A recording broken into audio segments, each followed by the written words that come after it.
1 Foot Drive podcast. It's back. Mike Szabo, Andy Duvall, Tony Iannone. This week, we're going to recap the Canadian. We're going to review our standings, where we're at, and we're going to retire our current standings model. U.S. Open preview. It's Majors Week. U.S. Open preview. Player versus pretender. And then who knows what else we'll get into. So that is what we got for this week. Gentlemen, how we doing tonight? Doing great. What's going on, guys?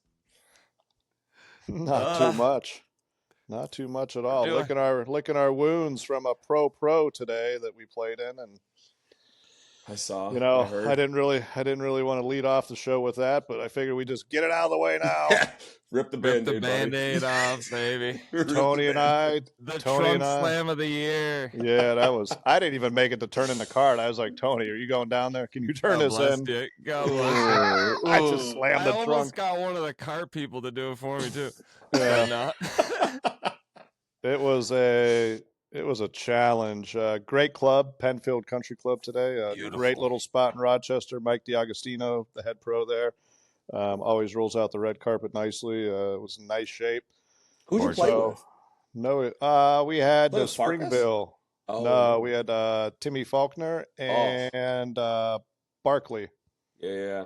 He played D1 at Pacific out in California. Nice. Really good player, lefty, really like a Mikey Weir, Brian Harmon type of guy.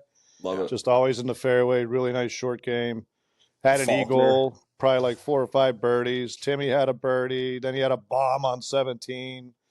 So yeah, Timmy was in rare form. So good old Faulkner. I love that. And you know what? I think Springville's a nice spot. I got a couple of buddies that are members there, and they have some high praise for that man. So I really appreciate that. He was always a treat to be around when I was there, and I'm glad that he's in a good spot over there. So yeah, Tim, if you hear it or anybody, I hope all's well, man. Hope the family's good.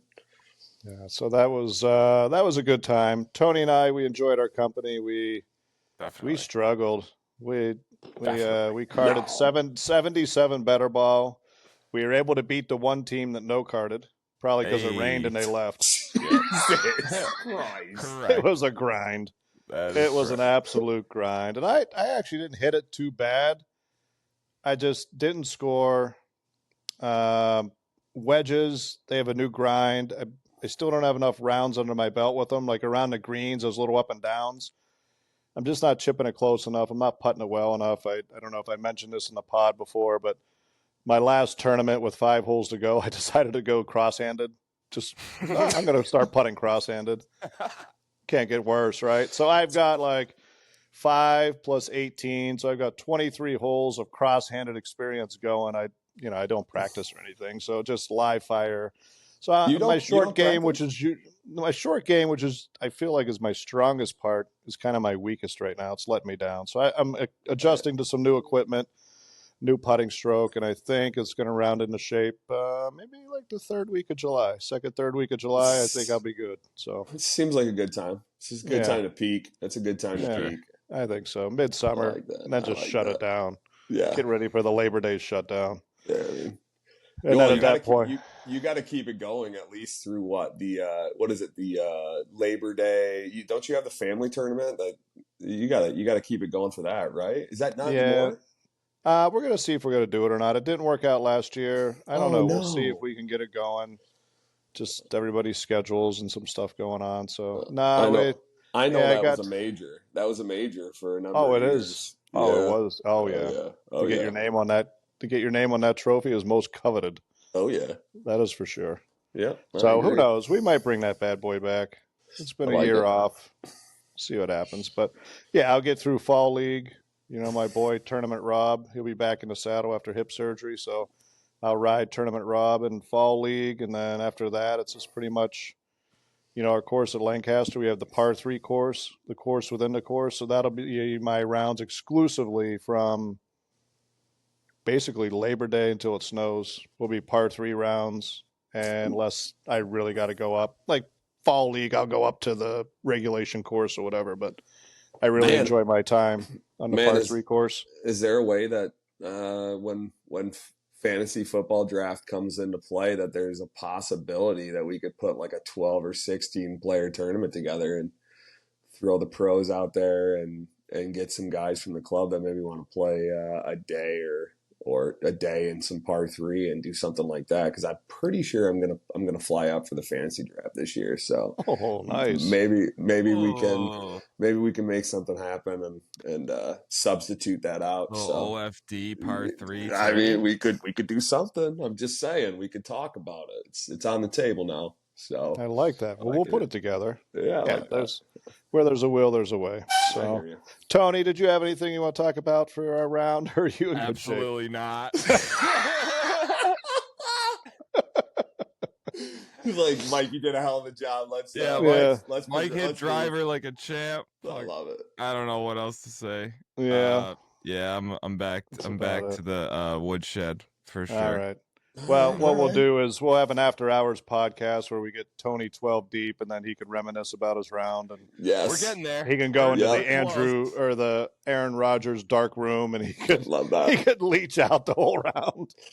Yep, and just end we it. can put him on those psychedelics and just see if he just like comes out and gives us the whole detail.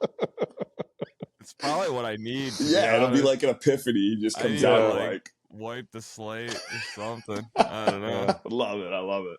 But no, I was. Can I tell one story? Please. Yeah. All right. So we're on 18.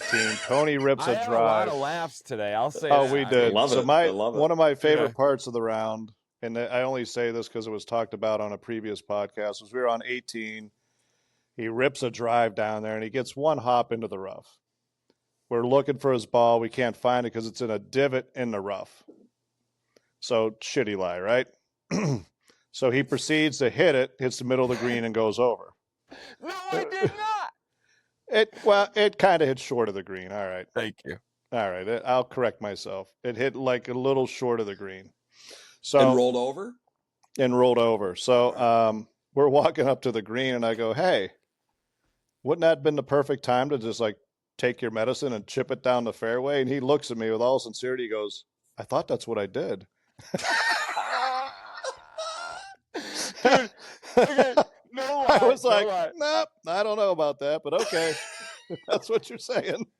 So I will tell you, I had 80 yards to the flag. My intention was to hit it 60 yards. With what? What did you play that with? A 60-degree wedge. Okay. So that's are typically my club of choice for a bump and run chip. Yep. So are you expecting your 60? Are you playing that off your right foot and pitching it down there, or are you like? I'm just trying to figure this out here. So it was a dicey rough today. We played. It was thick. It was thick, juicy. And yes, I was in like a divot or something. I don't know. It was all the way down. It was definitely depressed. Yes. As is Tony. Yeah, pretty much. I don't know. I thought that was like the best shot I had at keeping it on the green. Okay. Definitely. Right. Yeah, definitely so. I agree with you. Yeah. But you executed it for the most part. I could have landed it a lot shorter. Yeah, it just came out hot. Probably came out hot. It did. Yeah. Yeah, he got a flyer out of the divot. My attention was off. Like 60 is not maybe. It's just the variability of the rough. But that's golf, right? Exactly. Yeah. No, I get it. That's the beauty of the game. I get it. I was just interested to see what the game plan was and taking the medicine and everything else that goes along with it. So yeah, the game plan. 8-iron bump and run. Not always on the same page, I get that. Yep. Game time decisions. There's a little. It gets dicey. That's a fact. That's a fact for everybody. I thought we might actually do well because like on the fourth hole, Braden, our tournament director, came around. He said the skins game's canceled because there was a pro. There was multiple 2-man teams with like the head pro brought multiple assistants, right? Right. So there was like issues with skins canceling out and yada yada. So they canceled the skins game. I was like, oh, I'm excited to see what Mike looks like playing just, for A a regular- score. A regular round of golf. Yeah. And You he don't looked want tremendous, I to gotta see say. that. No, it was tremendous. You drove it like a champ. It was great. Thanks. You had a couple Um, of bombs today, huh? I did. The Arcos had me at I had one at 284 and one at 287. I almost got the 290, so I was pretty happy with that. You I must think I hit hit, what was it, 9 of 14 fairways. I hit 10 greens. I mean, I'm getting there. Definitely getting there. would have been 290 if you didn't hit the upslope of the cart path, but it's Probably. all good. It's It took some of the spin off it. exactly. I will tell you, so Tony, I can't believe, I don't know if you want to tell this story or not, but the par 3, was it number 4 on the front? And I forget what I hit in. It was either a 9 or 8 iron. And I hit it in there. I think Arcos had it like 21 feet. There's a little right to left, slightly up the hill. And I put it and I drained it, right?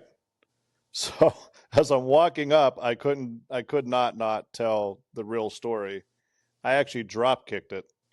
I hit a foot behind the ball, and it bunny hopped into it, and it stayed on line, and I made it from 21 feet. So I drop kicked my putter, and I'm walking up, and I'm just laughing. They're like, "What?" I'm like, "I hit a foot behind that ball." With the new cross hand, I'm trying to figure out like, Dude, that's pendulum and stuff like that, and I just like drop kicked it right in, and the ball came out beautifully. That lab putter, it just stayed right on line. pure Must have chunk been- and run. Must have been built for that. Pure should try chunk to and do it run. more That's often. all it is. I love that. Yeah, so it was Yeah, a clear. I don't want to say a foot. I don't want to exaggerate, but I was a good 2-3 inches behind the ball. Had enough Shout out- momentum to do it. Yeah, Shout so out to Lab. Shout out yeah, to I Lab. mean, hey, Shout I out kept to Lab. Sure. right on line, and that was That my birdie face- putt for the day. Face State Square. Clip Yeah. that for I- sure. Done that. Lab putters. Hey. Yeah. So I might have something. I mean, the rest of the day I did not hit a fat. I hit a right square on the face. I didn't make shit. So like maybe I gotta. There might be something to We it. found something. Found Found a something. little something. That might Yeah. take a little practice, Mike. That might take a little practice. I might not be able to just rip that one out. Yeah, probably not. Yeah, I agree. All right, so we'll put a bow on our pro. I think the way the section schedule is now, I don't think we have another pro till maybe August. So we'll save everybody the humor of Tony and I's elite level play, and maybe we can round one off at some point, and maybe compete, maybe get paid. That'd be fun. A little gas money for driving up and back. Be a Who blessing. knows? That'll be right in your wheelhouse. You guys would be dialed. Yeah, by You guys would be August. dialed. Yeah, for sure. Maybe that was the problem because as soon as I got there, they handed me the skins money from the last one. I was like, oh, I already got money. I'm good. I'm just checked out later. Tony's Yeah. like, Thanks. But yeah. So let's All talk well, about. boys, I love that. Let's talk about the big boy golf. Canadian Some good Open. golf. Yeah. Canadian Open caught the end of the playoff. Ryan Fox and Sam Burns. Truth be told, I fell asleep during the playoff. It was a long weekend for me, and I think I made it to the second playoff hole, and then I woke up and it was the news. So I just looked on my phone and saw that Ryan Fox won. So that was fun. Did you guys watch it at all? Got I any did. highlights? I caught the highlights. Yeah. Yep. Yeah, it was tremendous pillow fight there at the end, huh? Like they were hitting beautiful shots and then nobody wanted to make a putt. After they both putted incredible. Just yeah, Burns, unbelievable. Burns shot 8 under, and then Fox birdied the last hole to get in. Yes. And I'm pretty sure That Burns. was a great putt. It was yeah. like a That was a 20 really foot good putt. snake. Yeah, it was a Dropped 20 in the foot- low it was a side. 20-foot snake, like just caught the Dropped low in the side, low side and rolled run in. in. Yeah. But Perfect speed. it was tough to see, and I know that to finish it off, Burns hit a pretty good putt that just kind of snuck off well at the end. But they changed the golf hole, so I was trying to figure out what the hell was going on, because it was back left. I watched Cameron Young hit his 3-wood that he talked about. He said he thought he was going to have like 10, 12 feet to win the golf tournament with his 3-wood. It was like 292 or something like that into the wind. And he's like, I don't hit my 3-wood that far. He flew it over the back of the green into the thickest stuff that you could possibly find. So Yeah. he hit it 320. That's And wild. it was back left corner. I kind of saw some of the shots that went in there. And then they moved it over after the second playoff hole. Is that when he chunked it? Yeah, he hit into that thick stuff in the back and then chunked it. He actually gave it a pretty good run for birdie to get into the playoff, if I'm not mistaken. Yes, he did. It just kind of rolled off maybe a ball or two right. But that's not really as we were talking last week, we had there was a lot of eagles on one, right? Like throughout the week, like there were a bunch of guys that started off, like I think Shane Lowry started off like eagle, birdie, birdie, birdie to start his final round and kind of make a push and then kind of tailed off. So that was a nice way to start your round as we chatted. But like 18 was, you got to hit a good drive. It's like you got to carry it over these bunkers. And then you still had in the final playoff, I think they had like 255 and like 260 or 270. So like for Cam Young, he's a bomber. I mean, this guy had 290. Like that's over water left. There's water short left, and the pin was back left. I mean, that's a good golf hole. So, but Burns at the end of it, Burns kind of hit Mike. We actually talked about that before we got on here. Burns ripped it past the hole. He had to give it a look. Like I think Fox hit it to 10 feet. I mean, it was a phenomenal golf shot on the last playoff pretty hole. far back. Yeah, he had I think he had 270. It was. I mean, what a great golf shot. Little cut. Hard to believe he can cut it with that golf swing as far underneath as he gets. But it's wild. But he hit a great golf shot. I have no idea what's going on with that. But he gave it a run. Obviously blew it by, and then he hit a good putt. It really did start on his line. It kind of bounced just a hair, but it just nicked the low left and fell off. But we were saying, it just didn't have enough speed coming back, right? Like if it's 4 inches more, one more revolution with speed, it goes in, and they're probably going to the next hole. They're going to the fifth playoff hole. But I mean, what a great finish. Ryan Fox, the guy's playing some phenomenal golf. He has been. Won in Myrtle in a playoff, got into the PGA, now wins the Canadian Open. Great European player, just straight Kiwi, doing his thing. So I'm super stoked about it. I think Mike and I, we chatted that he was kind of on our watch list for possible picks. He's probably going to be in my picks moving forward. He's looked really good. He has for a while now, so it was a nice looking playoff. Nice, it was fun. Nice. That's it, Tony. Anything? Yeah, I mean, you just covered everything. Really. Sorry, my apologies. I loved it. I was just throwing. I don't know what That's wonderful. I loved it. I loved it. It was. It's good. Yeah. You get a 4 hole. I just caught the highlights, so that's that was it was cool. It was cool that they changed the hole. Like I think that's kind of neat. So they had it planned, Tony. Because everybody's there. All the people are watching on 18. So instead of going to a different hole and having everybody run over there, leave them where they are and just let's So what change did the they do? pin They location. changed the cup in the middle of the playoff. Yeah. They. I don't know. You said you looked it up. Right? Yeah. So basically they had it middle. They had it they kind of had I think it was 6 paces over the water, over the fringe on the left-hand side of the green.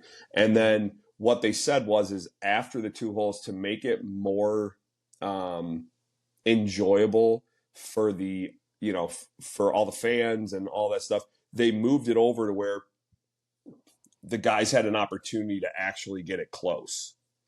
And that's really kind of what happened. I'll tell you, if you saw where Sam Burns hit it in the playoff on the last hole, he probably hit it to 20 feet to that left flag. Like it just didn't cut back. So like he hit it to that left side of the green. He probably would have had 20 feet. But that being said, they planned it out. The tournament director said that we were gonna, if it went more than 2, they were gonna move it over. Yeah, as long as it doesn't matter. Yeah, there was a lot of people, online that were talking like, oh, they should have just went to a different hole. Why would you listen? No. You have the grandstand. You have a par 5. Why would you ever change a par 5 for a playoff hole? That's in that situation. That's what everybody wants to see. Yeah, that's what everybody wants to see. That'd be cool to see if they change a tee box too. Like you tee off from a different spot. Put it up, yeah. I don't put it up where it's gettable, and that'd be pretty sweet. Yeah. Well, it's wild to me that Cam Young had 296 and Ryan Fox and Burns had 255. Burns had 255 and whatever at 270. So I don't know if Cam hit it a little bit more like left and not as much cutting the corner over the bunkers, because I thought Ryan Fox hit it in the bunker when it first took off. He kind of hit this high cut, and the next thing I know, it just turned to. I mean, the cameras weren't even able to get from Sam Burns' drive landing and finishing back to Ryan before he had already was ready to tee off. So I mean, this guy's 10 seconds. In his pre-shot from pre-shot to ball. So, it was a great finish. It was a great finish. Dots I's and crosses T's real quick, boys, real quick. So I'm going to take a little bit out of that. I'm going to see if that works for me, moving forward, just for pace and play purposes. It's pretty cool. The European Tour put out that video of him, it was like a 9-box video of him doing the pre-shot, and it's like literally the stopwatch is crazy to the millisecond or something. Dude, 10 seconds. It's like unbelievable. 10 seconds every time. It's incredible. So, but they when you go through all the decade stuff, they talk about that with Tiger. Yep. And how his like you could put his routine on a stopwatch. Yep. And it was like the same looks, the same waggle, and boom, so that's I mean, that helps in playoffs, right? That helps coming down the stretch, right? That like when you're just automatic, like, yo, this is what it looks like, and here's what we're gonna do. That let's just let it ride. I mean, that's a great way to play golf. Yeah, it's a formula that's proven to work. I think. Yeah, I agree. Yeah, if Tiger's doing it, that's probably pretty good. So. Yeah, it's just nice when it's 10 seconds and not 58. So that's. Mike, leave me out of this, all right? I did not say you. Jesus. That's great. So great finish. Let's recap our standings. So we're going to retire how we're doing our picks and how we're doing our standings. Without going into explanation, we're just going to recap, and then later in our show we will unveil the new way we're going to be doing picks. So with that said, our winners this week, the favorites. I had Justin Rose cut. I had, if you remember the pod, I was between Burns and Rose, and I chose poorly. And then Tony went with the favorite and got burned. He had Rory, got cut. So Duvall by default had Lowry make the cut. Check mark for Duvall. T16. I mean, give me a break. T14. He was minus. He was minus 13. He tied for 15. All right. Thank you. Made the cut. 16 14. Yeah. Made the cut. He made the cut. Did he win? No, he made the cut. Top 20. I had Homa, some dumbass reason, cut. Van Royen, Tony had him carry cut. his own bag. Yeah, he must have. And then Hughes minus 10. Duvall check mark, tied for 27th. Our long shots, top 40. Clanton, you guys had a love affair over Clanton, and he missed a cut. Thank God. Smalley.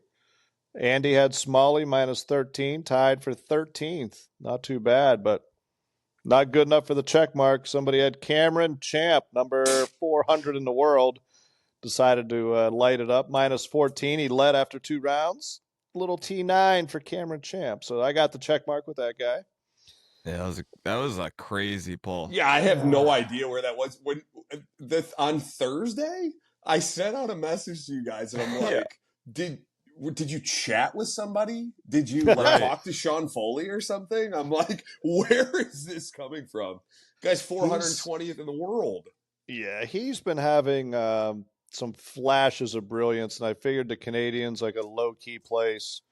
If you watched, like his name has been flashing the last month, where he's had like one really good round, but he may still miss the cut. So I felt like his game was coming together, and he proved me right. So thanks, Cameron, for stepping up and just bombing it and making some putts. Score. Winning score was -18. Duval at -22. I picked -23 just to be funny. That didn't really work out. And Tony -15 took the check mark for that one. Good work, Tony. And our last, we picked live players. AD jumped on the horse, Joaquin Neiman, and he beat everybody by a couple. Bryson, Tony had Bryson. He was in 4th. I had Fatty Reed, was tied for 23rd or something. I don't know. But Is that a cut made out there? Yeah, that's a cut made. That's a cut made. It's a beautiful thing. So with that said, Duval, 3 checks, myself 1, Tony 1. Puts our final standings. Tony 11, myself 13, and Duval 15. So congratulations, Andrew Duval, on our 10 podcast first leg. Guys, I needed champion. That win. That's a big win for me. I'm not gonna lie. It is. It is. Win. And I also want to say that in there, which is pretty good, I think Duval picked 3 winners in 10 weeks. Is that right? I believe I did. Stuff. So I think he had 3 outright winners in 10 weeks. So our next format, which we'll get into later, that may be advantageous for you. So good work, boys. Good work on the picks. We'll put a bow on the Canadian, and that is over. Andy. So we're going to segue now to the 3rd major of the year, the U.S. Open. Back down in near my stomping grounds, Pittsburgh. I got the little Buccos hoodie on tonight, representing my PA heritage. Oakmont, par 70, 7,372 yards. They added 153 yards since the last time it was there. That was in 2016. And I think it's all to that par 3. I think they added all of it to the par 3. They added 3 of the 3 par 3s, yes. Yeah, They got added anywhere from 18 to 36 yards, I believe, was most of it. So your defending champ, Bryson DeChambeau, -6. As he says it, he didn't really win it last year. Rory gave it to him. So that was last year. God bless Bryson. God bless him. Facts. I'll tell you right He's got away with words, doesn't he? Yeah, he does. I mean, what a treat. Also, since the last time it was at Oakmont, since 2016, they have a little redesign, trying to turn back the clock. Yeah, they have 42 less bunkers. So they're at 168, which is still a shit ton of bunkers. But they have 42 less bunkers than before. They still have the world-famous church pews, which is the par 4 3rd and the par 5 4th. The 3rd and 4th holes share those church pew bunkers. And we're going to have 31 guys teeing it up this week that played back in 2016. So with all that set up, boys, what do you got for Oakmont? I have not. No, my cousin Q has played there. He qualified for a couple amateur stuff. Cool. He's a solid player for sure. Guy's a beast. Yeah, he is. Yeah. And he played Oakmont a few times, just in some, Pennsylvania State Ams, different stuff like that, the Western Opens and whatever else was there. So I have not played it. That's the closest that I know of somebody playing there. One of our members, I think, is actually heading down there, Capizzi. I don't know if he played it or if that was last year. I know he said he had a chance to go play it, or he was going to have a chance to go play it. But yeah, that's it. No, I haven't played it. How about you guys? I've never actually been on property either. Me neither. Seems insane though, like very unique. Yeah, there's no trees and there's no water. Yeah, that's like, and the green complexes are just like wild. They average 8,500 square feet, the greens. and they're going to Yeah. be ruling at 14 this week. It's 14. 14 with 5.5-inch rough. That's Yes, terrifying. How is it that is. even? Uh, God, I hope I mean, I don't even want to say this because it's so terrible to say, but I'm gonna. I want to see 100. I want to see somebody shoot. 100? I want to shoot some. I want to see somebody shoot 90 to 100. Do you think someone will actually sign their scorecard if they were to do that? I feel I like they would would just be. I walk would off. be interested to see. Um, Mike, do you remember Oak Hill when they had was it the senior PGA Mm-hmm. or when it was like +8 was the winning score or something? It was like Yes. something absurd. I mean, if +8 won that week, there must have been a handful of guys that shot 90. Oh, easy. Sure. We'll I have to like, look that up, but yeah, I would say yeah, so. Yes. I mean, just guys like you see guys like Rory shot +9 this week or +10 this week at the place where 18 under par won. So like Yeah. you get a guy that's hitting it sideways out there. Yeah. I mean, he might not even find his ball half the time. I mean, No, they're going to like, get tired. Volunteers are going to get tired of looking. This guy again? yeah. I mean, Keeping the so short stuff. I'm Well, interested to see. I'm interested to see, how guys actually play the rough in certain spots because if the green complexes are the way that they are, is it just going to be the play all the time that, oh, I'm going to take wedge and I'm just going to pitch it out and then I got to get it somewhere, or I'm almost guaranteed 6 if I don't? Like if right. I'm in the rough and I try to get to the green and I hit it somewhere just funky, I'm like, I don't even know if I can keep the ball on the green And pitching yeah. it Yes. from 30 or Yes. 40 yards. Right. So, it's going to be a I was fun gonna say, test. what type of players do you think this like lends itself to? Because part of me thinks like this really doesn't. This is totally different than what we're normally gonna see, and when we're picking all these bombers every week, like I don't know. What do you guys think? Mike? Two theories. When I was looking at picks, I was trying to do the guys that are most accurate and Yeah. a combination of strokes gained off the tee with accuracy and stroke gain putting. I think those are your two biggest factors. You got to keep it in play, and then you got to be able to manage your way around these greens if they're ruling 14. But the other theory is like the weather's going to be good Thursday, Friday, Saturday, and Sunday. They're supposed to have really strong thunder showers, good chance of just your typical summer PA weather where humidity builds and then boom, you got a thunder shower. So Yep. if that happens, it goes back to the bombers because if everybody's missing fairways, I'd rather miss the fairway and be 140 from the green than miss the fairway and be 200 from the green. Yeah. So your accurate guys, if they start getting crooked, that kind of sucks. I know that. I played that today a couple times where you get a little crooked and you're short. I'm interested to see go. if it matters though. Like 5.5-inch rough in bent grass is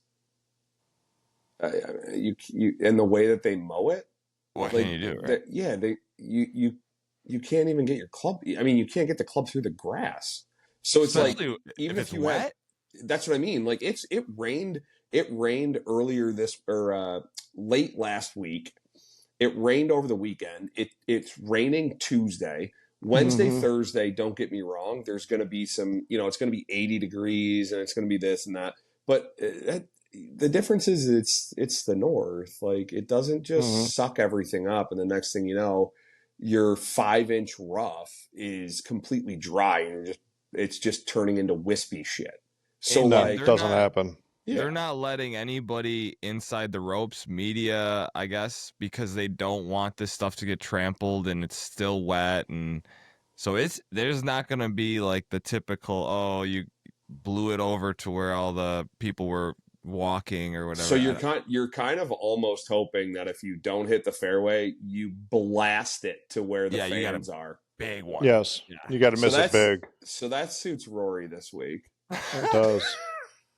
Well, let's stay on Rory for a second because I think it's interesting. Jesus.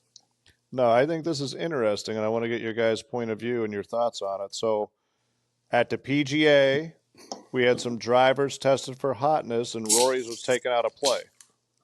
And he didn't do so hot at the PGA because he had a new driver, blah blah blah. This week at the Canadian,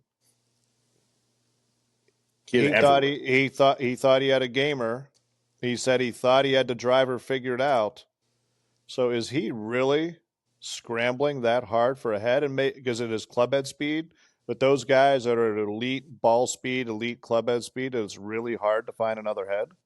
I mean, what do you guys say? I just find it very interesting that after he gets tested for an illegal driver head, not that he was maliciously doing it, it's just we talked about it. Yeah, he was. Yeah, probably so. But anyway. What do you guys think of that? That was my question last week. Like, wouldn't I remember? Do you remember Henrik Stenson when he had that Callaway 3-wood, right? Yes. Yeah, he used the 3-wood everywhere. He said he went and bought every one of them at some spot. There was like 100 3-wood heads or 3-woods that were the same exact head, and he went and bought them. That dude has never, I mean, that guy never missed a 3-wood. Never. Right. So, like, you're going to tell me with all the technology, all of the tour vans, everything that Rory's with right now and going through, that his heads, he doesn't just, like, strap this thing on and the next thing you know, you look down and it's the same exact head? Come on. That's where I'm blown away at that point. Yeah, that's my point. I figured it would be as easy as, it's the same thing, but is it not, I guess? Yeah, I can't. Unless he's doing something shady, I can't imagine that it's like just plug and play, right? Because, like you said, Andy, they have all the equipment to measure the weight, where the weighting is. Like, they get all that stuff custom dialed with the glue inside and all that stuff. Yeah, and they have access to all that stuff. They're making these guys heads that are perfectly designed to exactly the look that they want when it comes to irons, hybrids, like these new mini drivers. How is that even possible? That this is where mental midget comes straight back into the play for me. Like, Rory, come on, dude.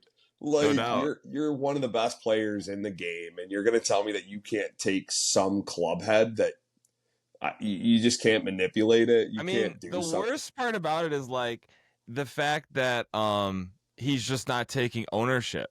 You know, like, remember when Bryson was this was years ago, but he was starting to get fast, and he was like the Cobra driver that he's like, this Cobra sucks or something. Yeah, like, I remember that. Yeah, and he got ripped apart for it. Like, take ownership. Like, you know, like, you're the one swinging the club. You know. And when you brought it up originally, you're like, yeah, Scotty got the same thing. Yeah.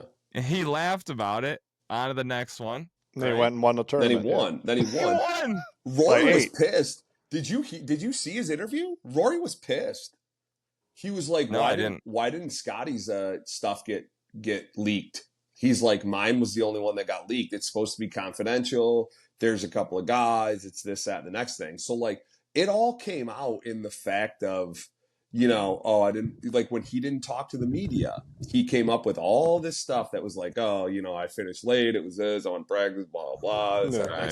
Like, you're the leader. You're the guy that literally said, I'm the person that's going to talk about everything that goes on. And now all of a sudden you're going to come back and be like, no, I'm not going to talk. And then a week and a half later, you're going to say, I did it because I was mad that my driver head got leaked, that it was non-conforming. Get out of here. Like, get out of here. So Scotty did the interview and answered the question. Like, was your driver? He's like, yeah, mine was bad. I got a new one. And I started hitting it. And I won. And I won. And I won. So, and I won. Yeah. So, I don't know. I'm blown away, Mike, as you've said, that it's just as different. Like, you've gone out and somebody gives you a driver, right? You're playing with your amateur playing partners. You're playing with what? Oh man, is that the new one? Oh, let me hit that. You're not like, what's the shaft in this? Like, should I not hit this because the head's different than mine and the shaft's a little softer or maybe more stiff or whatever? You're like, Mm, no, I'm gonna hit this. You get up there and you're like, maybe you hit a good one, maybe you don't, but you're not like, man, this thing's a piece of shit, or no, not at all. you're not like, No. oh man, that was definitely the club. Like I pured it, and the club's just like, I'm blasting it 30 yards offline. You're not doing that. I have heard that the new QI or whatever is like the one from last year rated better than this year's. Well, he went back to that, right? That was like the whole thing. Last year's. Yeah, because from Arnold Palmer to the players, he had the Uber driver bring back his old driver that he was playing before. The driver drove it to him and then he won the players. So, like, I can totally understand if you like your older driver better than the new one, sure. But if you have 5 heads that are the same as your old one, right, pretty much the exact same thing, what's off so much that you're now missing it? I mean, he missed some T-balls like off the planet. I mean, he missed them. He missed them so far off his line that you're just gonna sit there and say, "Oh yeah, it's because this guy leaked that my head was too hot to the media, and this is what's going on." Like that's mental midget stuff. That's just like, I won the career Grand Slam. I'm now checked out. Like, get me to Poppy and let me go hang out with my wife and kid, and like, that's fine. Like, go do that, but just go do it. don't be honest. Yeah, about just it. be honest about it. Don't start playing. Yeah, just don't start playing that stuff. So that's my take. All right, love it. Yeah, love it. So that was Rory. Yeah. Back to the course, because I think it's fascinating. Yeah. Me too. Do you guys know it? Oh, when it first opened, it was a par 80. It was a par 80, and it was 6,400 yards. It had 8 par 5s, and it had a par 6 when it first opened in 1904. What year was this? 1904. Wow. 6,400 yards in 1904. So I don't know what that equates to, but that was pretty cool. Now we go to present day, like the par 3s. This always gets me. Number 6 is 200. Number 8, 289. That's the famous one where they made it 300 yards last time. Number 13 is 182. I mean, they need to do something. They need to figure out how to stretch that thing. That's just. I don't even think they have to stretch it. I think that's the that's green just a pitch and complex. putt. I think that's the green complex, though. It is. If you look at that green complex, I'm pretty sure that if you it's like the front right or something, if I saw it correctly today, that if you land it on the front right, it just runs straight off the right hand, like the back right or the right hand side of the green. Yes, you're correct. Yeah. And then number 16 is 236.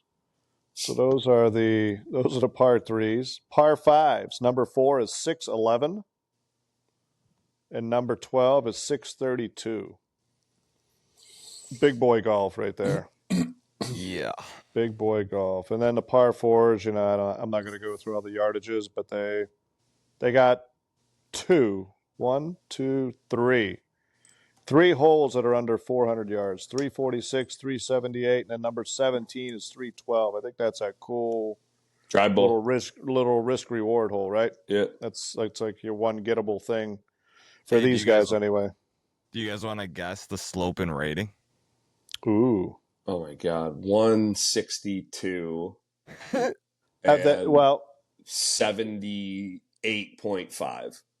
Is this from the tournament tees that they're going to have it set up, Tony?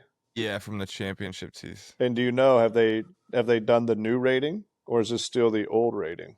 Because there's a new rating system out that bumps everybody up way up. Like our club got a bunch of bump up with the new rating and slope, and it's just how they're doing it. So until everybody gets through that, it's not really apples to apples yet. Man. But so does that mean the rating I'm looking at, I believe, is from 2007. So. Oh, okay. Oh, all right. So then I would say that's going to be 140 and a 73.1. I'm going to say 144. And I take that back. 71.9 because I forgot it's a par 70. 144 and 73-1. You guys were close on the slope. The slope I have at 142, Yep. and the rating is 77.7. Yeah, that's. Yeah, I didn't think it was going to be that wild high. or what? No, it makes sense. That's great. I mean, and that's back. Yeah, that's. Just think about playing a 611 par five, and you heel one, and you just kind of like heel whiff one to the right, and you've got 370 yards out of the thick rough, and when you pitch it out, you still have 300 yards left of the green. I can tell you right now, I just did the math. I would hit driver, 3-wood, 3-wood, probably wedge, full wedge, give or take. If you hit it in the fairway? If I hit it good and hit the fairway, yes. Yeah, No. If you hit it 287 today, you're only gonna have 340. Here's what's funny about that is that's probably how 90% of golfers play most par fives. Yeah, that's true. That's true. I mean, think people true. would really enjoy seeing people, professional golfers, do that for 1 week a year. You know, like maybe not every week, but no way. They should be see it. They should be doing this. They should be doing this 6 times a year. Like they should just have places that are like they show up and they're like, "Yup, I'm gonna get absolutely wrecked this week." Yes. But then again, nobody would show up to those. There's only a few guys that would show up to that. The guys who had to play those events would show up to that. Yeah. And then you put enough money out there, guys will show up. Sure, if you make the money, that definitely. Oh, yeah. But I mean, you're gonna have. I'm a little worried. Do you remember Wingfoot when Phil was like did his whole like putted it past the hole and then walked up and putted it back and like they were talking about like all the greens are dead and it's this and it's that. Yes. Blah, blah. I just have a feeling that if it gets out of hand, they're professional golfers have a tendency to maybe start complaining about the situation of what goes on and it just gets out of hand and they just maybe letting some steam out. Yeah, like this place is unplayable and it's this and it's that. And you're like, okay. I mean, that's just I've been there. The guy like, shoots there, 80. Yeah, the guy's shooting 78 to 82. You want to put a mic in their face right as they come off the course. Yeah. Yeah. Shane, you just shot 8 over. Shane, you just shot 8 over after the first round. You're 5 shots out of the lead. F this place. Like, get me out of here. Yeah, this is ridiculous. Yeah. So get me back to the British Open where the greens roll 9. Get me back over there. And I can bump and run around. Yeah. Yeah. So well, with the course, to stay on the course, there's one more little tidbit that I like with the course, and you guys mentioned it in the opening when we were talking about it, was the trees.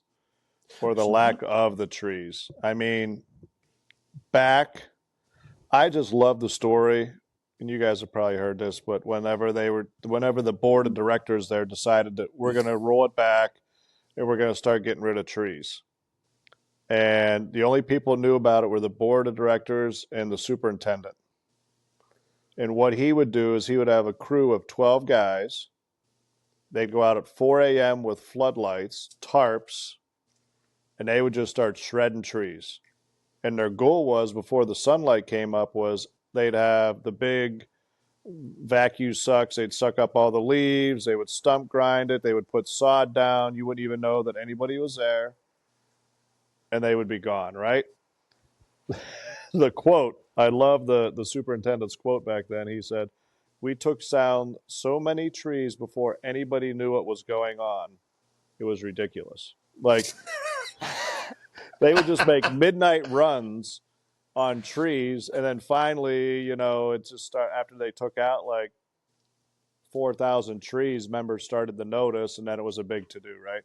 So all in all, they ended up taking out 15,000 trees just to restore it, where you could sit in the clubhouse and oversee the entire property like when it was first designed.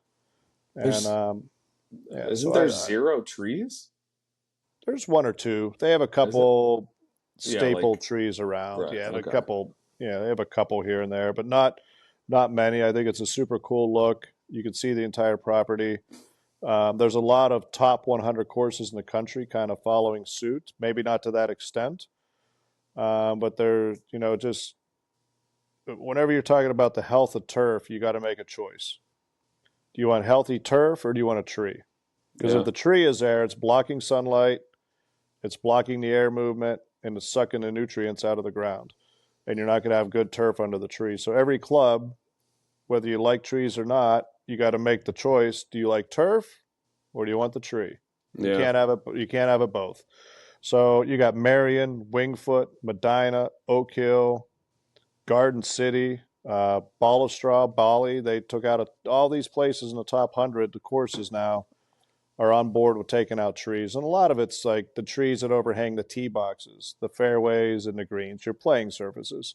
They still have trees like when you miss it way right or way left. They may still have some trees around, but your playing surfaces, there's a premium on getting those things opened up. But yeah, I don't know if you guys have anything to share about the tree stories at Oakmont, but I thought it was amazing I, how they did that. Just midnight runs, take down take down 50 trees a night till somebody figured it out. I thought it was awesome.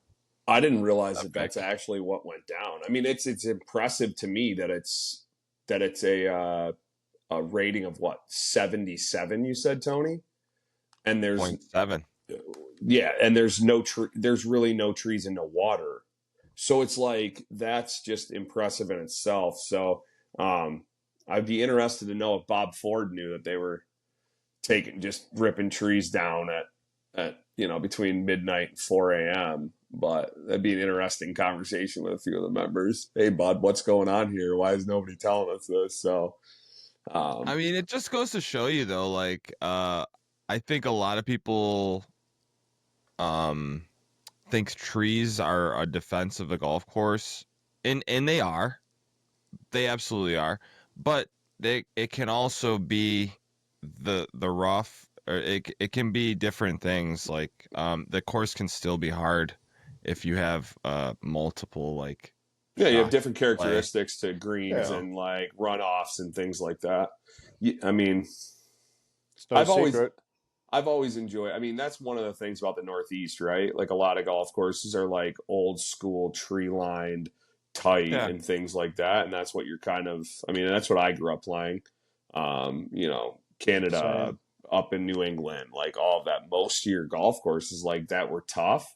Were man, you've got to keep it in play. It was a precedent. It was more of target golf than it was just purely, bomb and gouge.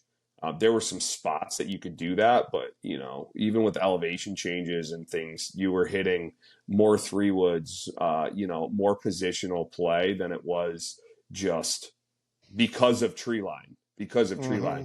But this week, there's going to be no trees, and you still have to play position golf Oh yeah. because they're able to grow the rough as high as they do, and they're able to have the health of the grass and the roots and everything that goes on.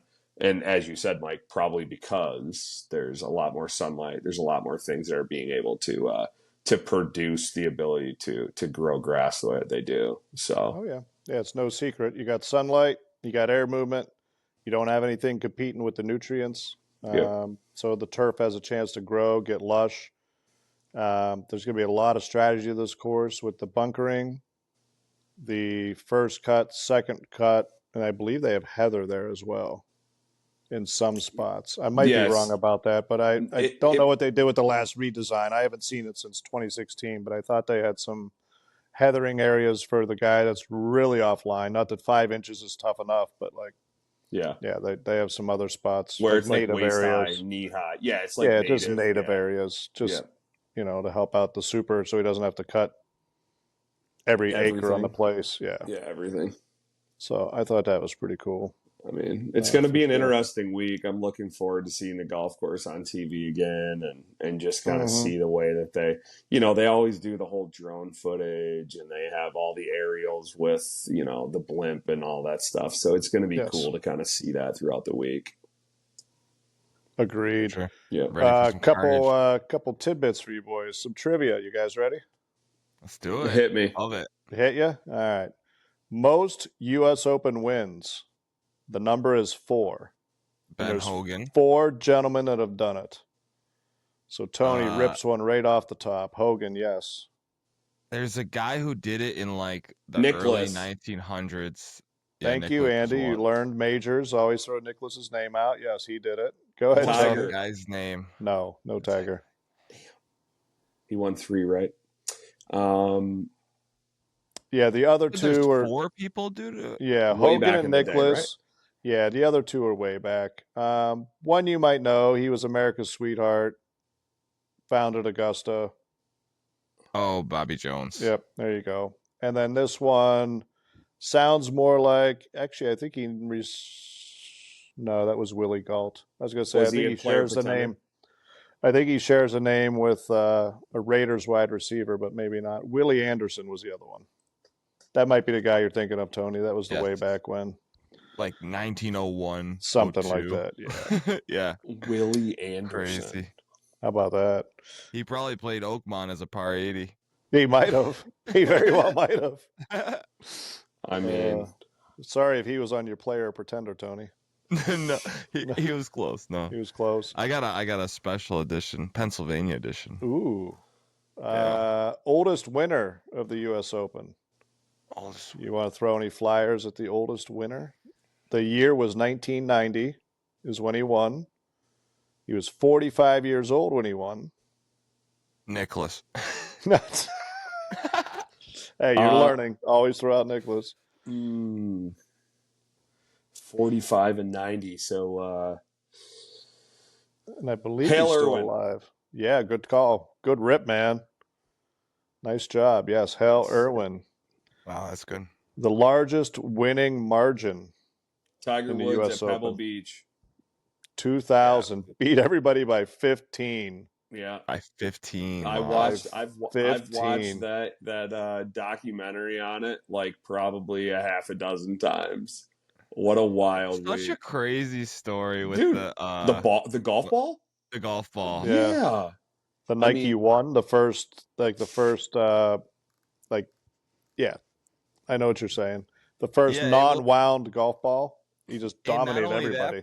Well, when they went out to finish his round, or he only had the one golf ball, or so Stevie forgot to put the balls in the bag. He had 2 golf balls left, and Tiger ripped this first one into the hazard left. On 18. Yes, I remember this. Yes. Stevie was like, he reached into the bag and he's like, I can't tell. I had iron or something. Yeah, he's like, I can't tell. This guy only got 1 ball left. Tiger took out 3 balls to putt in the hotel room and never put them back in the bag, and Stevie never checked. So he was like, this guy's literally going to go on this. He ended up doing this historic run, and he's like, if this guy hit a left again or right, it was gone, and he was DQ'd. He's like, you want to talk about an ass clench? That's a pretty big one. Stevie would have had his ass down there on the beach trying to find that original ball. That's for sure. For sure. Anybody got a Nike one? Anybody? Hook me up. Probably not at that point. Yeah, no, he might have been the only cat with him. Tiger would have been pulling the old tin cup. I mean, how else can you beat the best players in the world by 15? A lot of cocaine and a horse tranquilizer. I don't know. I know he's a tremendous player. Like, obviously that's without question. But like, even Tiger, like, to beat everybody by 15, like, you had to have like that ball just like that changed golf. Like, that's a new era of golf. No, it was. You don't think so, Andy? I mean, it's different, man. It's just different. I guess I shouldn't say anything because I'm not, as in tuned when it comes to what the golf ball, was doing and what the big change was. But I thought that the wound golf ball took off spin. Oh, it made it more from the old balls, so like the Voladas and stuff. The new balls are lower spinning. Yes. Correct. So like Tiger always wanted to play a ball that had more spin on it because that's just the way he wanted to play. Yeah, that's the way he played golf. So like, for him to play a ball that was less spinny to me seems like, contradicting the way that he wanted to do things. So I'm not, like I said, I'm not in tune with everything that goes on. If that's the reason why he did what he did, I think that leading up to that, Tiger shot 59. Marco Mira went out and played with him the next day after he shot 59 and started off eagle hole in one or birdie eagle hole in one or something like that. Mm. And Marco Mira left because he didn't want to watch Tiger just absolutely destroy him again for 2 days in a row and watch this kid just beat the shit out of everybody. So, I think that was just one of those times where Tiger was, Tiger's my boy. Like he was he's the reason why a lot of guys, my age and whatever started to kind of get in and do what they did when it came to golf. And like, he was just good, man. He was just better than everybody else. For sure. Yeah. So I'm not sure with the ball, but maybe it was, maybe it I would defer to Mike because I think he's the only one of us who can really he's true insight. Yeah, he's played some balls way back in the day, right? You know what I mean? Oh, yeah. Yeah, I certainly did. But no, the biggest thing at that time was like the balata. Yeah. It had that junky core, and I could only imagine Tiger probably had to switch a ball every like 2 to 3 holes just with his club head speed and smashing it out of conformity. Yeah. The new ball with the new cover, the new core, so it wasn't that water liquid filled core anymore. It was like a solid core that when it hit the driver, it went flat and then it came back to its shape. And then they were able to still keep the spin he wanted on it. It was just the technology was light years. And then that's when the Pro V first came out. I remember when the Pro V first came out, you couldn't get it. Like I had 24 dozen back in like 2000 or 2001 when this ball came out. And it was wild. There'd be guys paying. I'll give you $100 for it. I'll give you, I'll buy out I'll buy your entire stock, just because it was so hot back in the day. So especially it back then. Holy. Yeah, there was a lot of money back then. But I didn't realize that was the dynamic of what it was with the core when that first Nike One ball came out. Yeah, we'll get a solid fact check on that, but from what I remember, that was a huge technological advance. And the way the golf ball was made with a solid core and the multi-layer technology it was just one of those, like, you're here and then all of a sudden you just go there. Yeah. Right. And if you didn't play it, you were left behind. Like some of the guys are just like, I'm going to play the Tour Balata 90 because I want to spin around the greens. Yeah. You just lost your tour card within 5 years. You're done. You had to switch. You had to. And it was pretty immediate. I didn't know that. Wire to wire winners, there were 7 of them. Tiger did it twice. We don't have to go through all those. Lowest score to par was Rory back in 2011, minus 16. That was at Congressional, I think, when it just rained and rained and rained and rained and rained. That was toured. Could play into his hand this weekend. Oh, here's a good one. I've been waiting for this one. Don't start, Tony. Don't start. I want your boys' best guess at this one. And maybe you heard this one before. The highest score in a round in a U.S. Open, like Duval, you were saying, like, I want to see a guy shoot 90. So what was the highest score ever posted in a U.S. Open round? 102. 107. J.D. Tucker brought it around, signed his card, didn't know card, and signed for 157. No. Back in 1898. Oh, come on. That's what it is. That's the fact. It's the highest score in U.S. Open history. A true game of honor. Wow. Do you think he got the letter from the USGA that said he couldn't play again because he wasn't within 10 of the target score? Jesus, he wasn't within 70 of the. No, that's what I mean. Score. I wonder if he got that USGA letter. How long do you think that round took? Oh my gosh. In 1898, that might have, in fairness to JD, in 1898, that might have been when they were, they had the bottle with them and they were drinking while they were playing.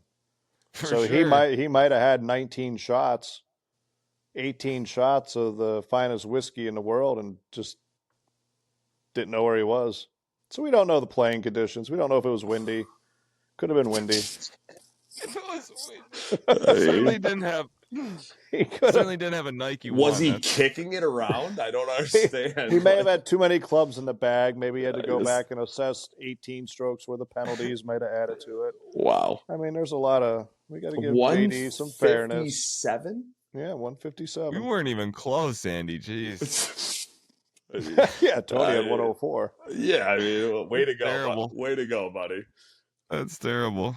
Yeah, and then the Do you- biggest change. Yeah, go ahead, Andy. Do you think they would walk in at this point if do you think the player nowadays would, if they're going to post 100, that they're Zero just chance. like, yeah, like they Zero shoot 50 on the front side, they're just like, yeah, I'm gonna finish this I out. got back spasms.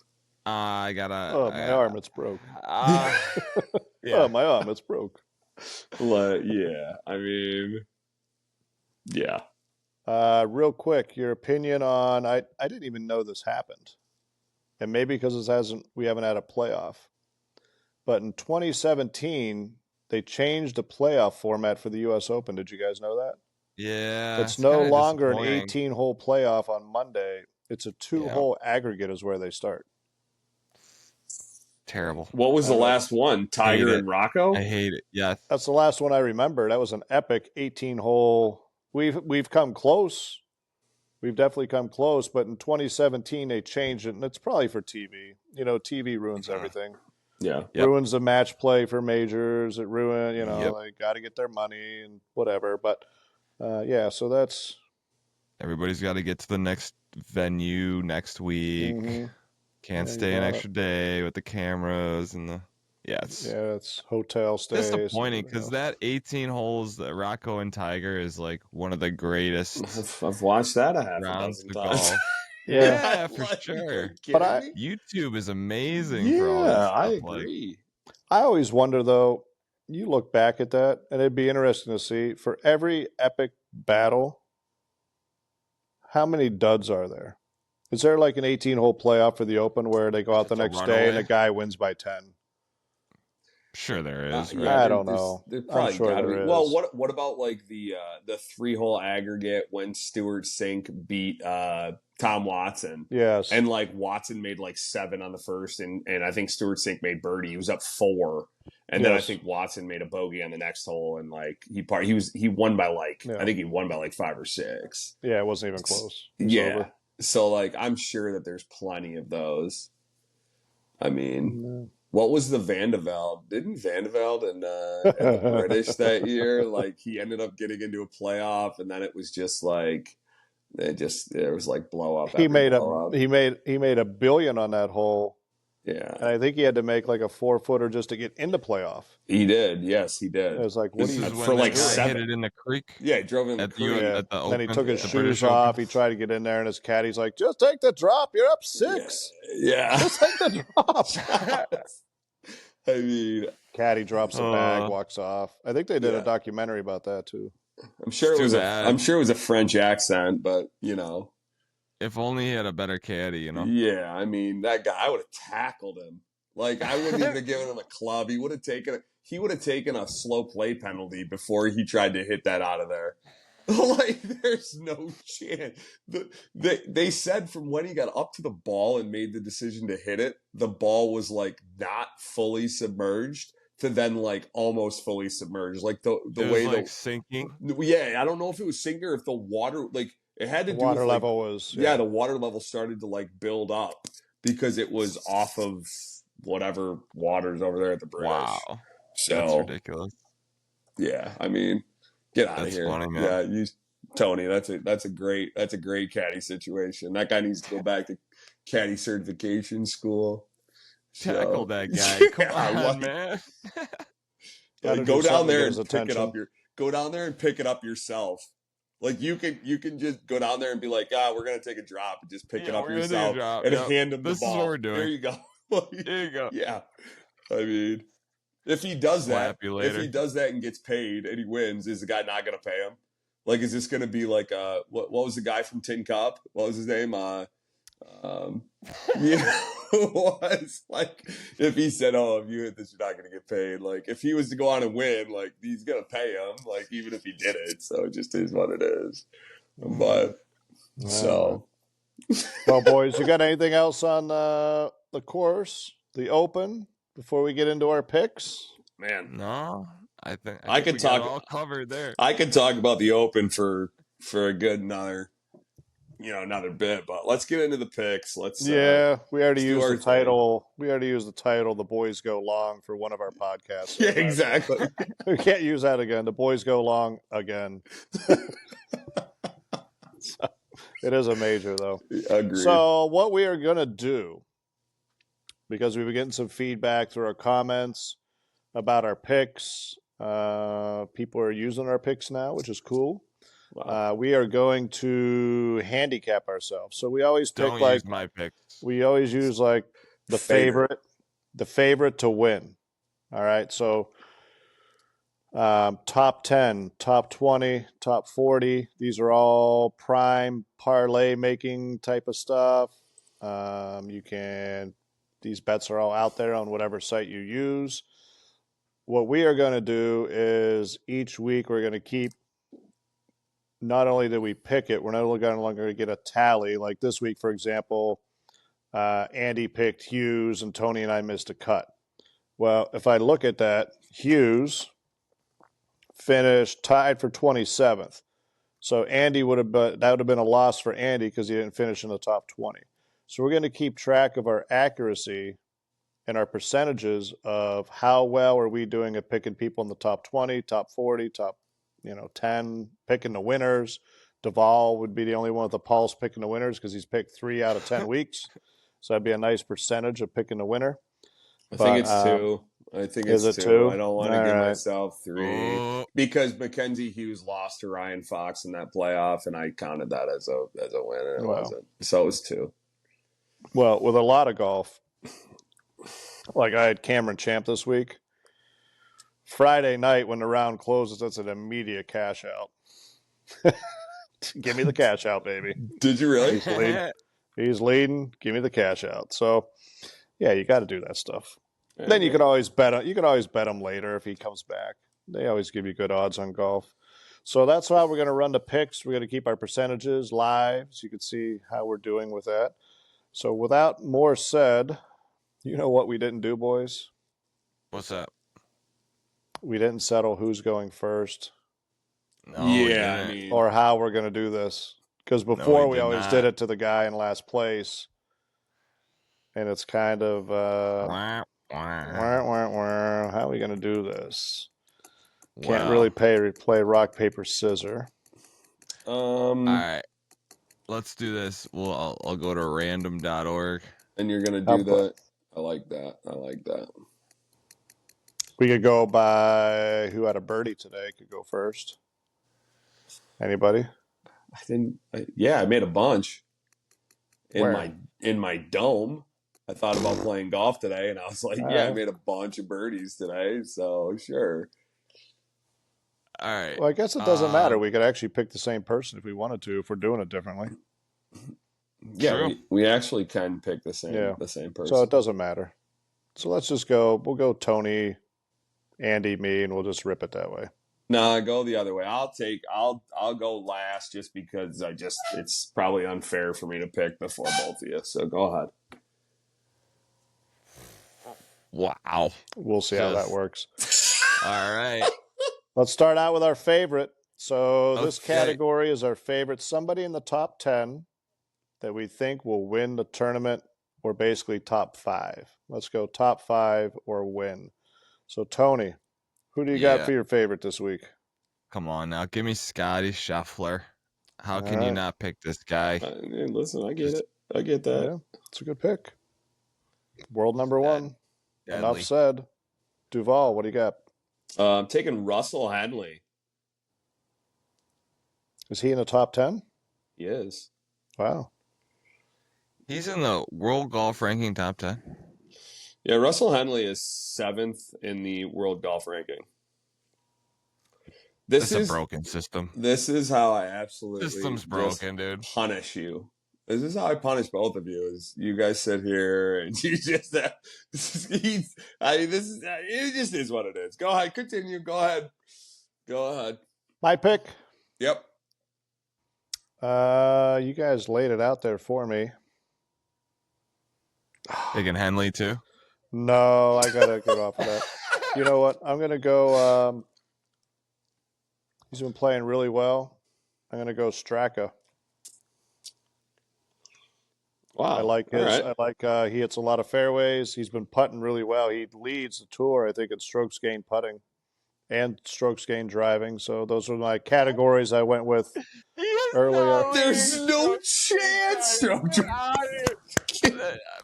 in that one tournament where you hit the cart path. Yeah, Yeah, he just- that's what I mean. I was looking at Phoenix.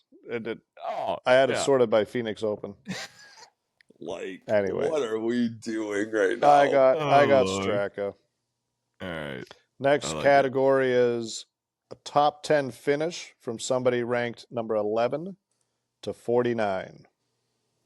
Yeah, I'm going a veteran play here, Mr. Adam Scott. Oof, Jesus. Been Miscut. playing some good golf Yeah. lately, so Quick MC. before that. But he's just practicing. He's just practicing. all right. Getting ready. All right. We'll see. What you got, Andy? Justin Rose. I tried that last week. I said I was taking him. He's ready to go. Yeah, you did. He won a Marion. The guy, this is a golf course that suits his style. Here we go. Here we go, boys. Alright. For top 10, I am going to go with a gentleman who's quietly been having a very nice year, is Harris English. Plays the majors well. He has a good major Yes. record this year. A lot of top 20s, so maybe he puts it together. Really solid game, tee to green. So I'm going to go with little Harris English. Wow, I can't believe nobody took Burns or Griffin. He was on my list, but I don't think he can run a back to back. Nah, that max fly ball doesn't bode well out of the rough. No. So And Burns, he just played himself out of it. It's a 2-inch rough max with the max. yeah, fly the max ball. fly is 2-inch max. 2-inch max. Next that's category, great. top 20. This is somebody ranked 50 to 99 in the world. Top 20. So I'm gonna Finish. go with a former U.S. Open winner here, Maddie Fitz. Wow. Wow. That's actually a pretty decent pick. Pretty sure you can get him with some really good value. He's pretty far down there, It's probably I like 12,000. but yeah, not had the best year so far, but guy's a major killer. We'll see. that. What do you think, Andy? Or is it Mike going next? Did I skip Mike? No, last Andy's time? been going. I did Yeah, the Andy's Jedi been mind going trick. second. Yeah, he Yeah. did. He let me roll. So I'm between two people actually. I'm going to take the one you don't, so go ahead. Yeah, I'm I think thinking we're on the same people. Yeah, I want to take Joaquin Neiman. I do.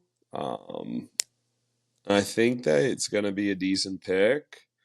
I'm between him and Cameron Young, and I think Joaquin's probably a better driver of the golf ball than Cameron Young. So I'm just going to stick to my guns. He won last week. Pretty solid major weeks. I'm going to go with Joaquin. It's a good pick. Yeah, I like that one. That I only had one of those guys. I was either going to go Neiman or I'm going to take my boy. He's been playing super good in the majors.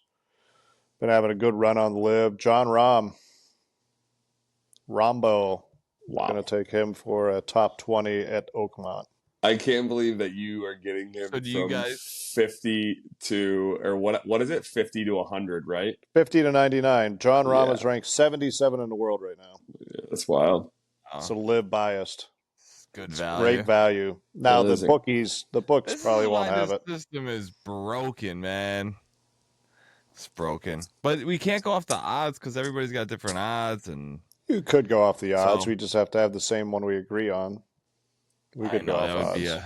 that'd be a nightmare. It would. But really would. no, that's a great pick. That's a great pick. Top 40 finish, somebody that's ranked 100 or higher in the world. But do you think they're going to have a good week? Turn it in for a top 40? Yeah, I'm taking a big old flyer on Chris Goddard. Hopefully, he hits some fairways with his length, and might have a chance at What's his last name? Goddard. He's the guy. G-O- Gotterup. He won at Myrtle, right? Like 2 years Goddard. ago. Yeah, Goddard. Yep. Okay. Yeah. Yep. Nice. Actually, won What by do you like got? 5 there. Yeah. I'm gonna go with Mark Leishman. Nice. Australian. You're dead to me. You're dead to me. Yeah, buddy. You son of a. Get me in there, bud. You could take him too. I Mike. Yeah, could you take can. him. You I can. could take him. I mean, he's This- ranked 539th in the world. What a great money value that is. But I mean, that might be one you throw $20 on, and his odds are probably astronomical at this yeah, point. I would think so.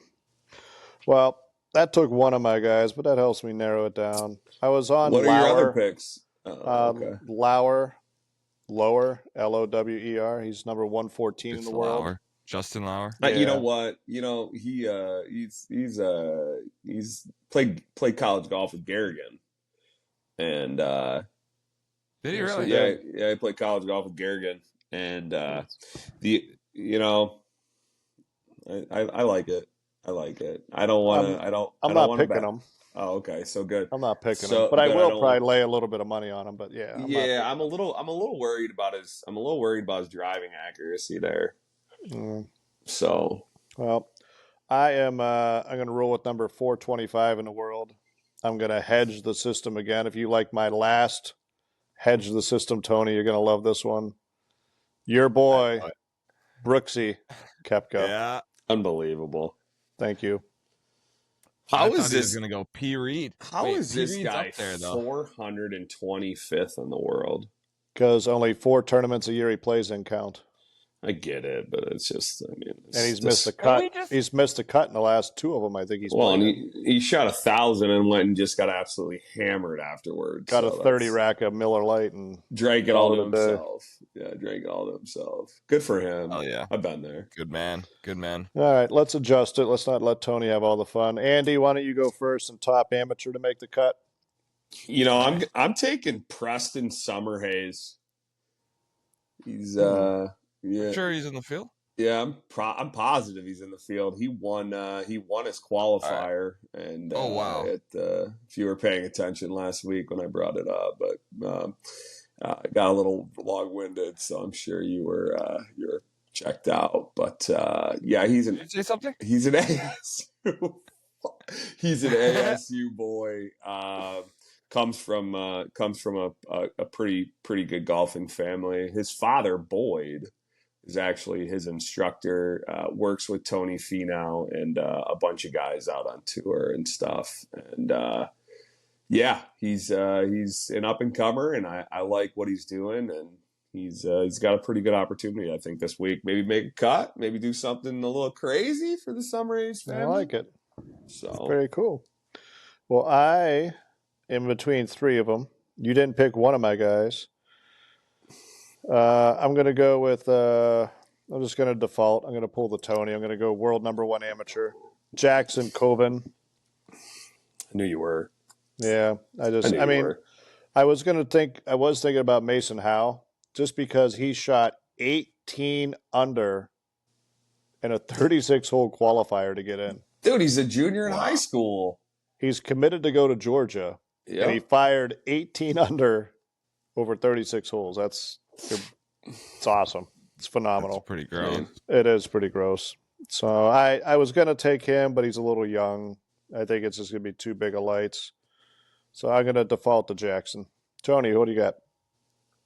I'm going with the NCAA men's individual champ, Michael. Michael Lasso. Yeah. That was my third guy I was Lasso. looking at. Yep. Lasso.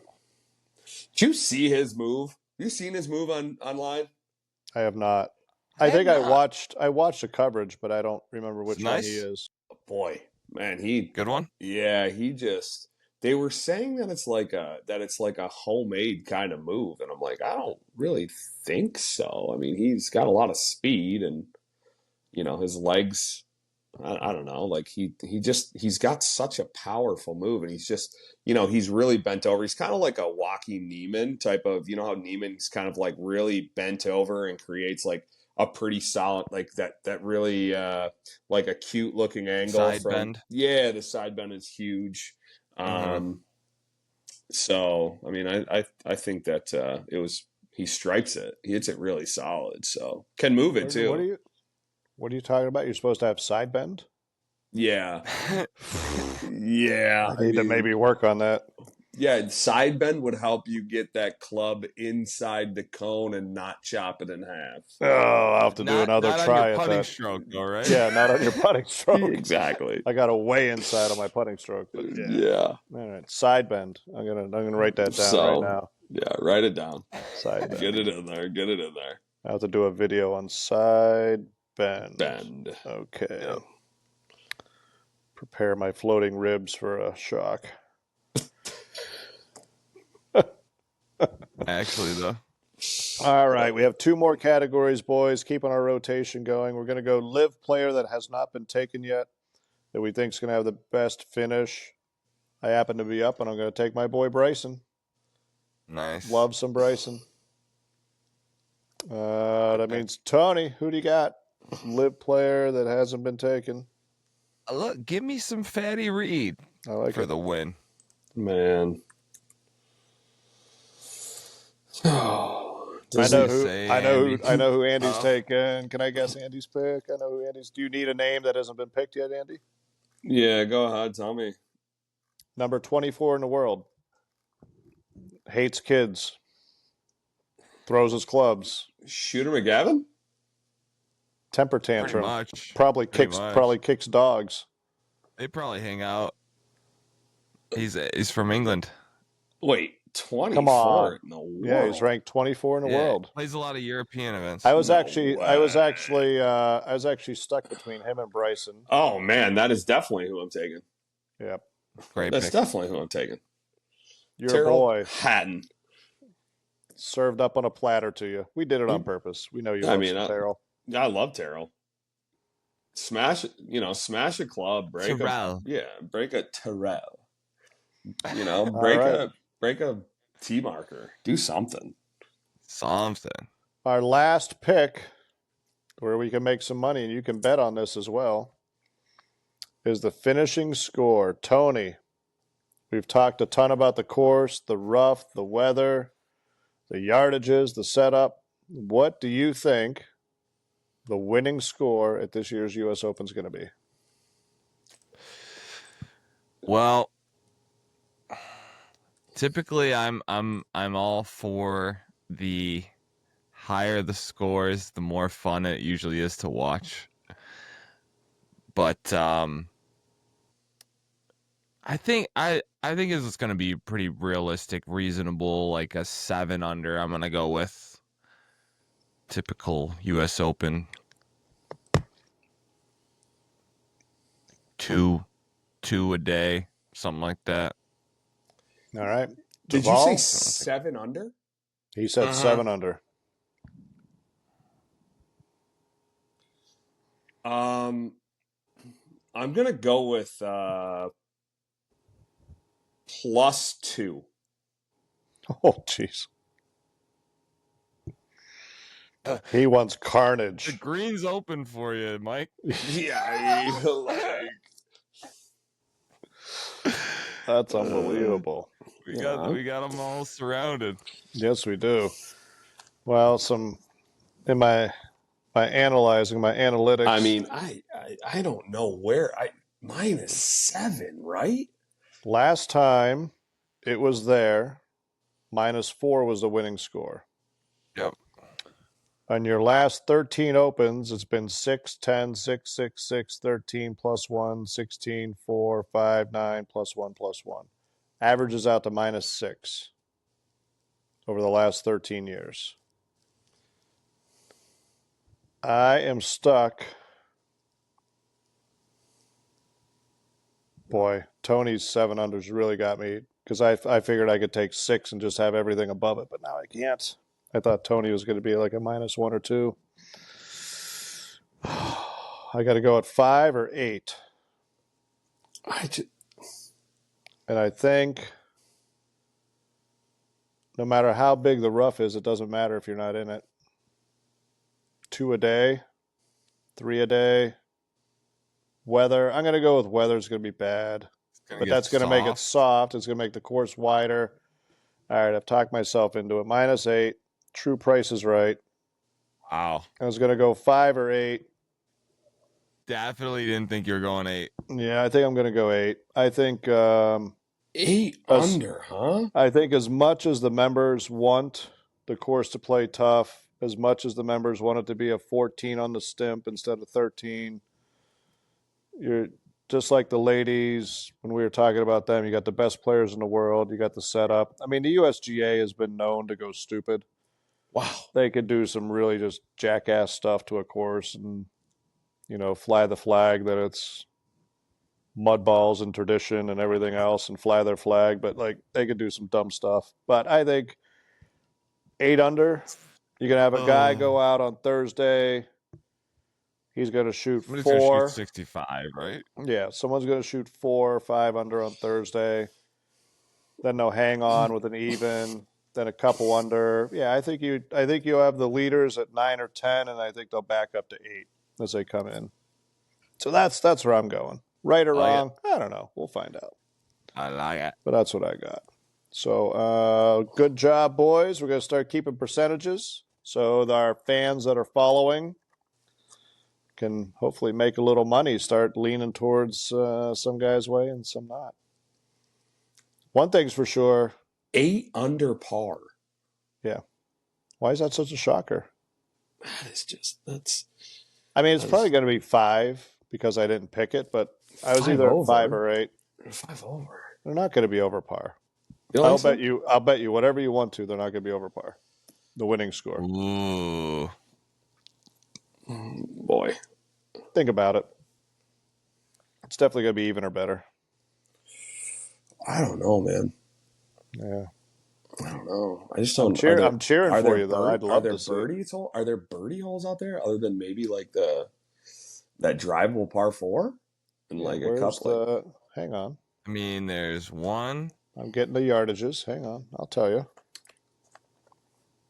2, 3, 4 par 4s under 400 yards. Yeah, the 1 is right at 400. So you've got 3 chances there, 4 chances there. The par 5s, it doesn't matter that they're over 600 yards. These guys are the best players in the world. They're going to birdie 1 of those a day. You got to birdie a par 5. You have a good chance of birdieing a par 3. I mean, you have a ball on a tee. And they've got to hit 9. So they've got what? 14. They get 14 fairways. And if you miss 4 fairways, you're probably chipping out 2. So that's 2 bogeys. Depends how bad you miss them. I don't think the 5 inches of rough is like fairway or 5 inches, is it? They have a first cut, don't they? Oh, yeah, I think so. Yeah, I think so too. Yeah. In some of the videos, they were showing these guys advancing it. The past, they've been preaching this graduated rough. Yes. Where it's the farther out you get, the thicker it gets. Correct. So I'm assuming they're just going to keep that going. I would think so. I don't know. I think it's going to be carnage this week, boys. I hope so. But then again, I did say. I hope you're right, Andy. I did say I think even par for the ladies, and they shot 8 under. So they did exactly that. I'm just assuming these guys are just gonna have a couple good days and I get that, but be able to hold on. Yeah, I'm a little disappointed in you, Tony. I thought for sure you're going to go 1 or 2 under. I could have dropped in You at know, 5, and I could have had the whole thing He at 5 under you and know it above. 100% is going to come in at 5 now. he Oh, I got know. I'll be putting money 1,000%. on 5. Don't worry about that. he got stunned at the Women's Open. I did. He got I did. I stunned. It's an did. overcorrection. And I felt bad. I Yeah, felt bad. that's I felt bad. I was like, oh no. It's a bad one. It's a bad one to do it on. yeah, that's Oh, that's unbelievable. funny. That's funny. Well, good wrap up, boys. I think that moves Love us it. to our last segment of the night. World renowned, everybody's favorite. Player or pretender? Let's All go. Last week we got Let's go. stumped. We had it. It was in our fingertips, and we switched last minute. I'm still kicking myself. But Tony, what do you got? All right, boys. So we got a special Pennsylvania edition of Player or Pretender here this week. Here we go, Mike. I tried to get as modern players as I possibly could. There's not a lot of juice in the squeeze here, but I did what I could for you guys. I didn't want to make it too hard, you know. It hasn't stopped like you at all before this. So I mean, why are you starting now? Again, we go three in I a row felt bad and last week.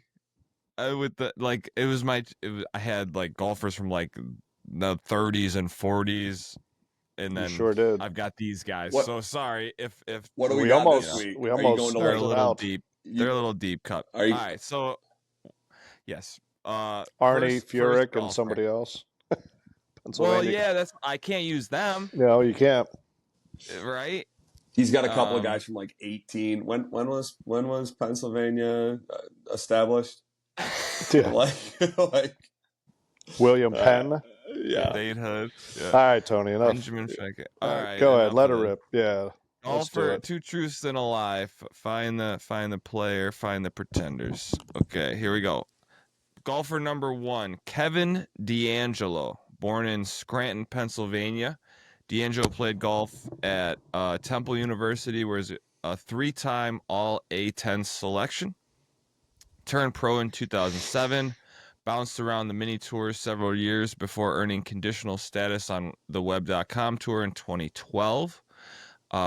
His breakthrough came at the 2014 Midwest Classic in Kansas, notched a solo third, helping him secure full status in the following season. He earned PGA Tour card in 2017, only making 21 cuts, with a best finish of T36 at Sanderson Farms Championship. Never appeared in a major, but made it to the top 4 in the 2005 USAM. And That what was- was the name again? I had my headphones off. Sorry. Kevin D'Angelo. Okay. Player 2, Matt Adkins, born in Aston, Pennsylvania.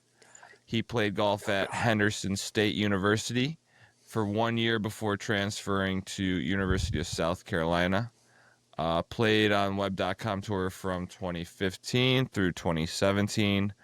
Won the 2017 El Bosque Mexico Championship. Finished 19th on the money list to earn a PGA Tour card for 2018.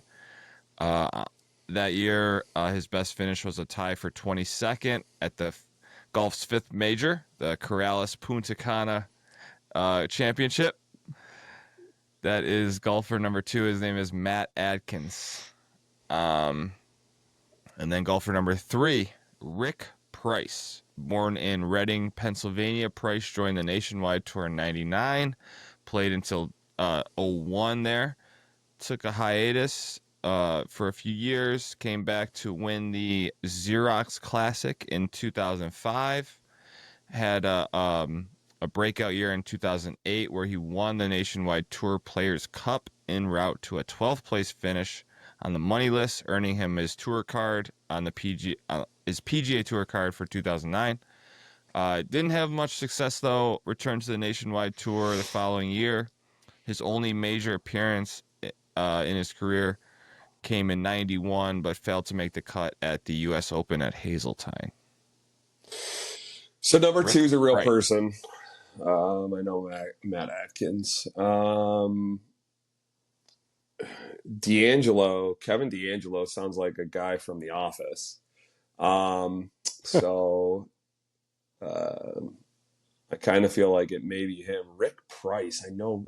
I've heard of guys, and Price. He's kind of in that same ballpark, but I don't really know. I can't You tell. don't have Rick Price's partner that he won with at Zurich, do you?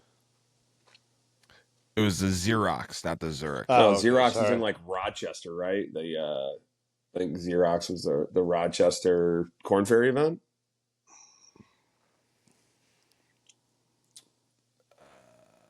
It was Corn Ferry, right? Looking it up. It is in Rochester. Yeah, they played at Irondequoit. Yeah, Irondequoit. Yeah, they played at Irondequoit, and one of the other ones across the street. I'm gonna say that Rick Price is actually a person too, and I think it's number one, Mike. I'd lock that in. Yeah, I mean, the Xerox is a little specific when it comes to just what I know, but yeah, that's kind of what I'm thinking here. Yeah. Final answer, boys. Yeah, I don't have too much more to add. I'd go with number one. Number one. All right. Nailed it. Well done, Let's boys. go. Back on the winning streak. Let's go. Here we go. We back, baby. Well done, boys. Yeah, Kevin D'Angelo totally made up. Yeah, again. Was Kevin Pennsylvania? Was Kevin D'Angelo an Office character? Oh, what is that? Was that his name? Maybe that's in my subconscious. There is somewhere. a Kevin. No, but not Will Ferrell's character. Not Kevin the accountant. There's like Will Ferrell's character. I don't think his name was Kevin. No, it wasn't. It was definitely D'Angelo. It was D'Angelo. His name was D'Angelo. Yeah. Oh man, love that. So that's deep in the subconscious, I guess. Mike, that's big there, bud. Yes, it well is. Done, boys. We needed to get back on the track. Yeah, we kind of stumbled a little bit there. Oh, beautiful. Tony. So yeah, good job, boys. Tony, good as always. Great segment. I love the info. Always a treat. All right, you guys got anything else for the good of the order? I don't think so. I'm trying to think if I had any fact checks from last week. I don't think so. Yeah, I didn't get into any fact checks. I think we corrected most of them during the podcast, if I remember. I don't think we had very much of anything. I think this week I got some notes scribbled already. We got 3 or 4. Yeah, we got some good ones. Yeah, but those are more just research stuff. You know, we never have the laptop up while we're here doing it. So yeah, that's for sure. But well, very nice. Well, I know I'm going to end my night. I'm going to go in the house, kick on the new episode of Love Island. You guys ever get into Love Island? You know the show? No. Oh my gosh, you guys Let me pull up the laptop here and see what Love Island is. Love Island is your 20-somethings. Okay. So you got your like 22 to 27-year-olds. They're all models. All the dudes have 6-packs. All the girls have work done. Well, I don't want to say all of them, but so they go into this house and they're trying to find true love. Finger quote on that one. Aren't we all? And so these young they're not newlyweds, the young co-eds are, half dressed on the TV, and they do these icebreaker games where basically they suck face with every one of them and they do some type of game with it. Then they got to pick who the couple is. And it's just great drama because, like, after one day being on the show, somebody's found true love, and why are they talking to the guy that I picked? He's my soulmate. Oh, you God. know, I've known him for 3 hours. Oh God. It is TV at its finest. And then they have the thing where they gotta then they bring in an extra person to shake everything up, and then they have to eliminate people, and I don't know, it goes on. So my boys got me into this thing. The neighbor kids, the Wezzos, it was a big deal last summer, and now this is the new episode, the new season coming out. So, I gotta catch the latest episode. It's just nothing wrong with that. Like quite a treat. No, it's a little mind-numbing. Just whatever it is. Let's call a spade a spade. Everybody likes to look at some models, some this, some that, male, Yeah, I female. appreciate the how whole the deal, guys are you building know, their but, bodies. You know how'd they get that six pack? Jesus, Michael. How'd they My do the God. curls? Like you Yeah. know, and they show the guys Jesus. working out.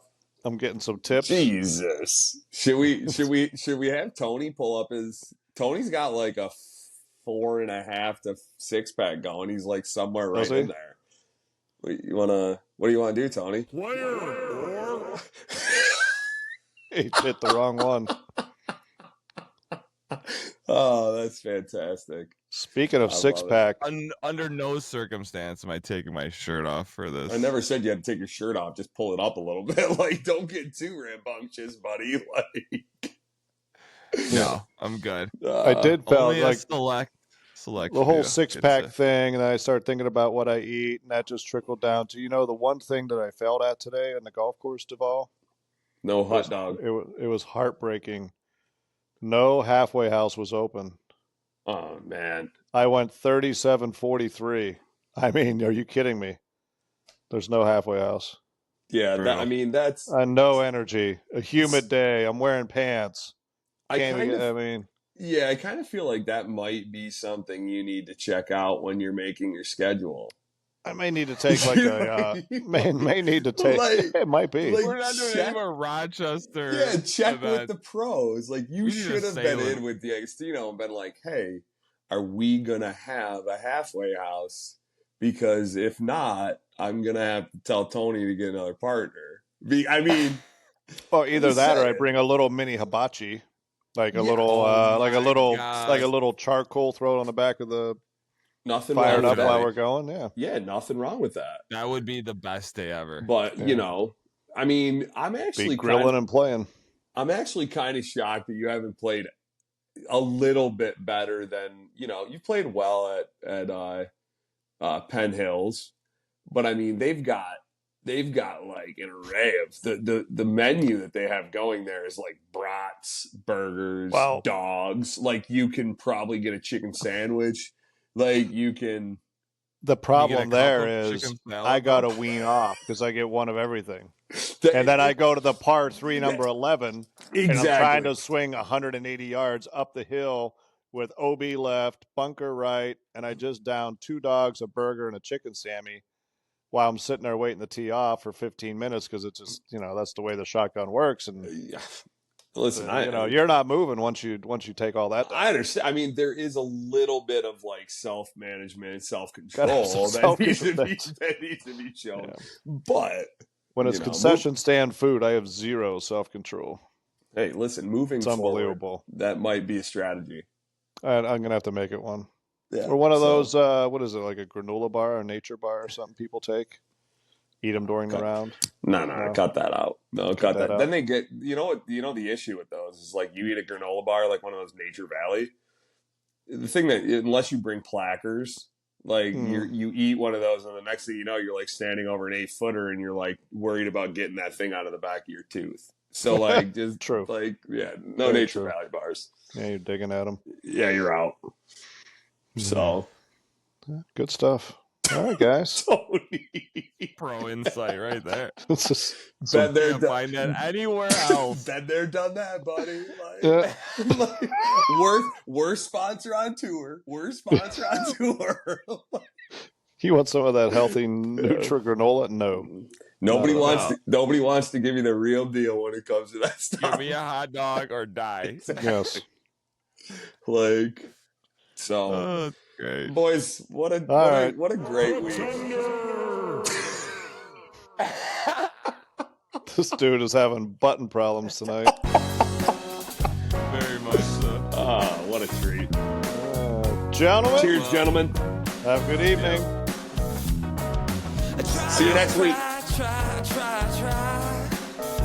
But even on my best days, I can let the world drive.